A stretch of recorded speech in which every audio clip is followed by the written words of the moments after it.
Hello everyone and welcome back to another Universe Sandbox 2 video, and today we are going to be looking at the TRAPPIST-1 system. So basically, if you didn't know, quickly go on Google today and you'll see on Google there's like a picture of like something to do with space basically. So basically today, or like in the last day, so in the last 24 hours, we discovered 7 planets around a star which could all be Earth-like and have liquid water on them. So basically, what I've done is I've recreated that in Universe Sandbox 2. So here's our star, and also here is it again, but here's its other name. It's also named as 2MASS J2306 blah blah blah. You can read those numbers there if you want to. But yeah, that's the another name for it. But anyways, let's get to the good stuff right here. So here is the solar system that I have made. So it's on its side like this. That's just the way it first spawned in, because when I got the star originally, the star is already in the game.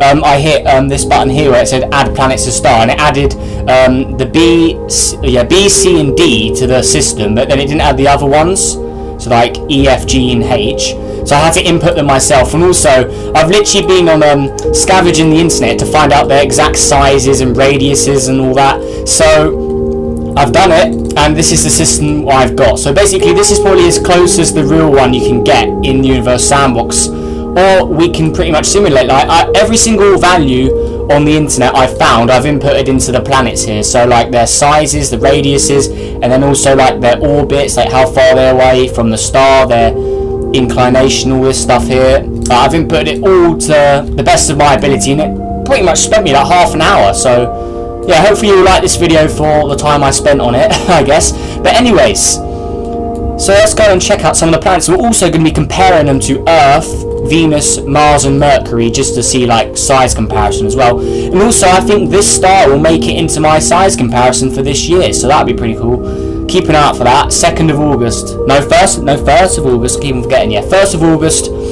2017 I have a new size comparison, and this star will be in it. And trust me, this star's pretty small. If we compare it to say like Jupiter, it is very tiny. Look, Jupiter is almost the same size as this star, which is crazy.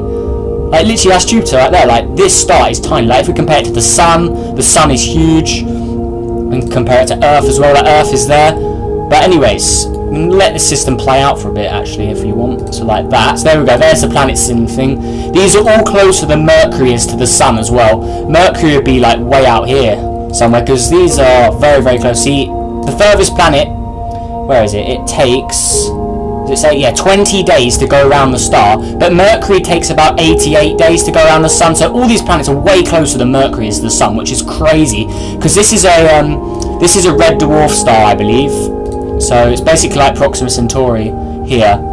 It's a little smaller, so this is a very, very small star. It's known as a dwarf star, I believe, if you search that up. But anyways, let's go into the chart mode and we can view their sizes. So here we go.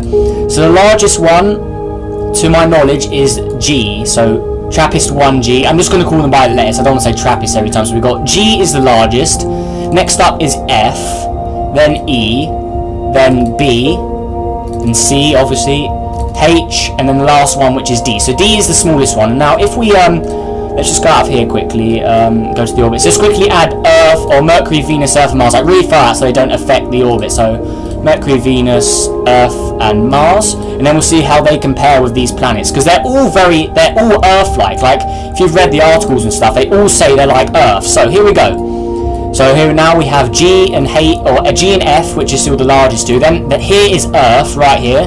It says good old Earth. So it's pretty much fitting in with these planets quite well. We also have E again, and then there's Venus.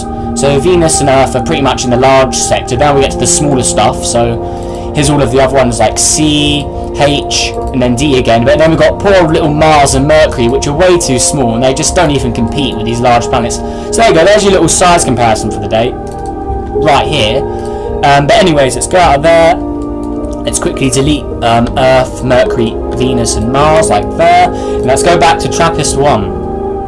So overall, I think this is a pretty cool discovery. Like, we haven't found anything this big in a while. Like, if you didn't know it, it was actually, I think it was the #1 trending video on YouTube as of making this video. So yeah, that's that, I guess. So yeah, this is a very like breakthrough in science or astronomy, I guess. And me being quite an astronomy geek, I found out about it as soon as I went on Google earlier today, and I literally like, I've got to make a video on this. I want to be one of the first people on YouTube to make a sandbox video on this. So yeah, here we go. I've done it. So there's my system, I guess. Like, that's pretty much it. Like, there's not really much else I can really say about it. Like, I could bring up like the news article right here. So it basically says TRAPPIST-1 is an ultra-cool dwarf star located 39 light years from the Earth. So it's within range, I guess. That's not too far away. 39 light years. It's not that bad.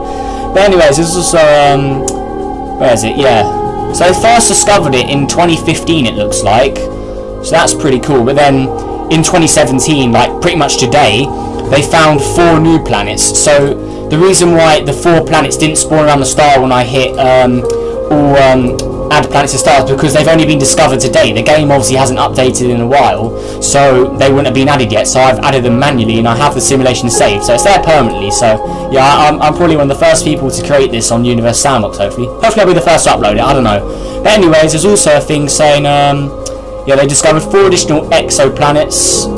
What else? And they're very large as well. They're pretty much Earth size. That's pretty cool. And they also think that the habitable zone. So let's quickly get that up. Can we get that up? Okay, I don't know what that's all about. I think the game's kind of glitched because that's not right. Yeah, so the habitable zone would be in between the C and the G planet. I think it's somewhere here. So in between C and G, I think the habitable zone is. So the H is a little too cold, and then like B is a little too hot. As you can see, it's 109 degrees right now, so it's quite hot. Water should be evaporating on it pretty much. So I put it in a nice orange colour. If you've seen like the picture for like the main trending video on YouTube, you'll see that like I've tried to make the planets look like they do on like the article, just to make things look a little nicer. Yeah, let's go out of that quickly. So if you want to have a quick look at them, so here is B. Let's go to C now. So here's C. Yeah, I've tried to make my best by making them look like the article. I've also added some water on them just to make them a little more like realistic as well. So here's D. Just get a good look at these. They look pretty cool, honestly, if you ask me. Here's E. That's quite a blue one. I don't think that was right, but I don't know why it's blue. Probably because of the water. Here is F. And then G, which is the most green looking one. So there we go. And then H, which is like the little smallest one, the icy one, the white one, I guess. And there you go. Just go back to realistic mode. As you can see, like it's pretty dark here as well. It's not the brightest. Anyway, let's land on the surface of which one should we go for? Let's land on the surface of F, and then we can look up in the night sky and see if we can spot any of the other planets as well. Might as well have a little bit of fun while having a look around. So here we go. So let's quickly turn off trails and labels, and can we spot anything in the sky? Yeah, you can see there's one there. There's another one here. You probably get a lot of little eclipses here. You'll probably see them crossing the star. Look, you can see there. So that is B, and then this one must be C. Yeah, there we go. So yeah, this is a pretty cool system, actually. Look at this.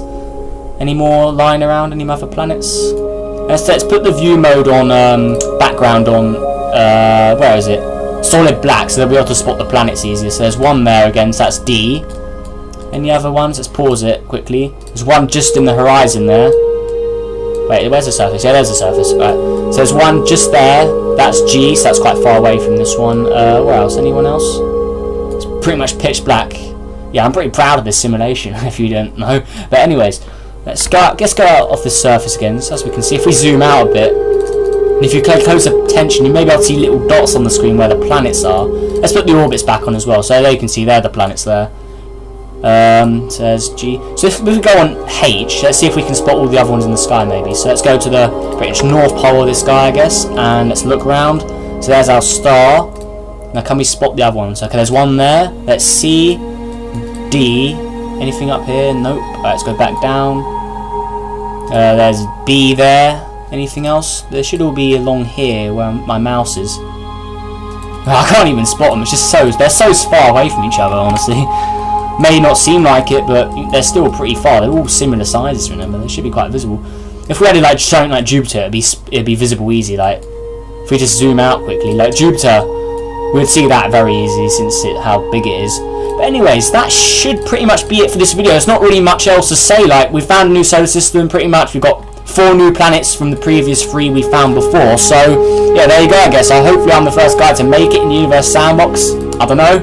Right, let's go back to Milky Way Dark, the normal one. So there we go.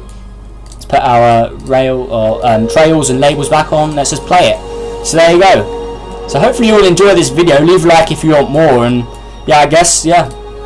enjoy the simulation while it plays, I guess. That's pretty cool. Yes, it's pretty much like in February 2017, astronomers announced the planetary system of the star is composed of 7 Earth-like planets. So, it says on the website here, so E, F, and G. So where are they? So E right here. So this one, F here, and then G, which is here. These are the ones in the habitable zone right now. And why is this one freezing? Let's put it back to 20 so it turns to water again. So yeah, these are the 3 which are probably the most likely to have like most likely Earth conditions, I guess. So yeah, there we go, I guess. So overall, pretty interesting if you ask me. Hopefully we can eventually visit this system one day. Maybe this could be like, I don't know, I don't even know, like this would probably be a good place to set up our first colonies if we ever have the chance to travel out this far. It's only 37 light years or whatever it was, so can't be that far. So this could, and since these planets are all relatively close to each other, we could travel between them pretty quickly. Like as you can see, the closest one, which is B, that one is going around so quick. Like if you were on the surface of this, you could quickly launch a space probe and go to one of these other ones. So the main base should probably be on maybe B, I guess. It'd have to be heat protected because it is quite hot here. So yeah, that's that, I guess. But since apparently they all may have liquid water on them, that brings up the question, maybe we could colonize all of them. Like if it's too hot now, that doesn't mean we can't like cool it down, I guess. There's probably a way where we could cool the planet down. Like if people are saying we can colonize Venus, then we can definitely colonize this, because Venus, as you know, is a lot hotter than this. Venus is around in the 300s, and if people say we can colonize that, then we must be able to colonize every single one of these. So there you go. See, this planet H right now, that is still warmer than Mars is usually at this point. So yeah, that's pretty good, I guess. So anything else on the website? I'm just having a quick peek. Just love my simulation I made. And those are probably all tidally locked as well. So the same face probably always faces the star. So the same face of the planet. So it'd be like this. So let's quickly go to B quickly. Let's go into motion and hit tidally lock. So if we look at it now, this side you're looking at will always be in the sunlight. So as you can see here, the sun will pop out there any second. Yeah, there's the sun. See, the same side, which is this side, is always facing the star. That's what tidally locked means. And also, if we go to the star itself, you may be wondering, hang on, if there's a B, C, D, F, G, H and stuff, where is A? Well, if you didn't know, the star is usually classed as A, so it'd pretty much be TRAPPIST 1A. That would be like the main thing. Because like, if we look at say like some of the Kepler planets, like D, B, E, F, C, like they're all just like, they just number planets by letters usually. They usually number exoplanets by letters after the star. So the star is always A, and any planets in order of distance, so like B, C, D, all the way up to like H, I guess. Maybe it'd be cool one day if we find 26 planets, and then we'd have one for every letter of the alphabet. There's probably a solar system out there. Like, just look how big the Milky Way is. Like, look at all these stars, like in the background of this simulation. Like, there you go. There's a Milky Way. Like, all those stars, one of them could have 26 planets around it, so we could fill up every letter in the alphabet. But anyways, enough of me just with my silly talk. Hopefully you all enjoyed this video, and yeah, if you want more, leave a comment down below. If you think I can improve this simulation anyway, please tell me in the comments and all that good stuff. And yeah, please review like how well I did on the solar system. Overall, I think I did pretty good, honestly. Like, the simulation's working good, none of the planets are getting ejected or anything like that. So overall, 10 out of 10, please. Please, yeah, so out of 10, 10 being best, 1 being worst. How well do I do in this solar system, I guess. So yeah, anyways, like I said, hopefully you enjoyed, and yeah, I'll see you in the next video. Goodbye. All value on the internet I've inputted into the planets here. So like their sizes, the radiuses, and then also like their orbits, like how far they're away from the star, their inclination, all this stuff here. I've inputted it all to the best of my ability, and it pretty much spent me like half an hour. So yeah, hopefully you like this video for the time I spent on it, I guess. But anyways, so let's go and check out some of the planets. We're also going to be comparing them to Earth, Venus, Mars and Mercury, just to see like size comparison as well. And also I think...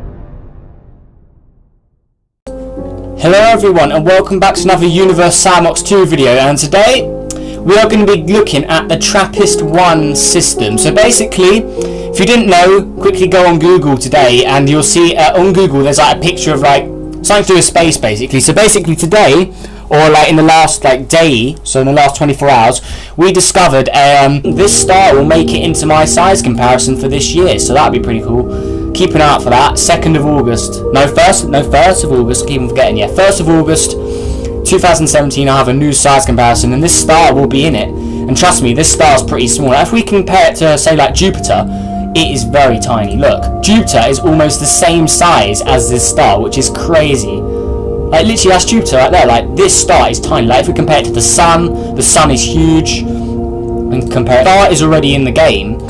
I hit this button here where it said add planets to star, and it added the B, C, and D to the system, but then it didn't add the other ones, so like E, F, G, and H.